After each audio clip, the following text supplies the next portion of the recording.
was very interested in seeing where the Pakistan versus England test series was going on. A little bit because India touring there, but because Pakistan have a very good record when they play against England. And what happened?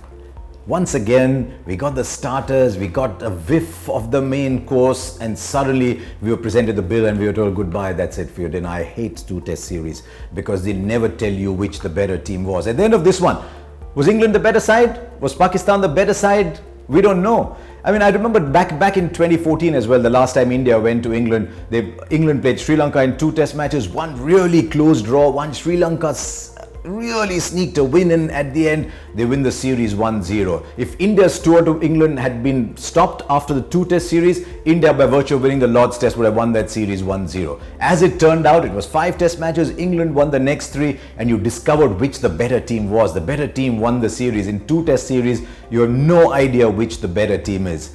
But there are still some interesting things in here.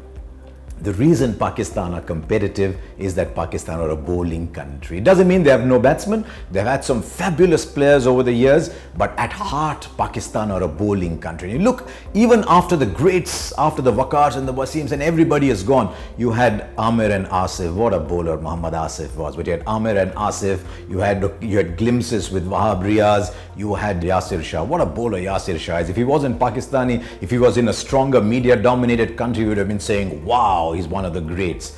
And then now what? You've got Hassan Ali, you've got Muhammad Abbas, and then with Shadab Khan, Fahim Ashraf, you've got a really well-balanced side. The bowling is really good with Pakistan, you expect that. A little bit of help in the conditions and they'll trouble any side. And this England side is very vulnerable to good bowling. We saw that in the Ashes and we saw that now. Against a relatively weak Australian side, one of the weakest Australian batting sides in living memory, they got decimated because their batting couldn't handle a strong Australian bowling side.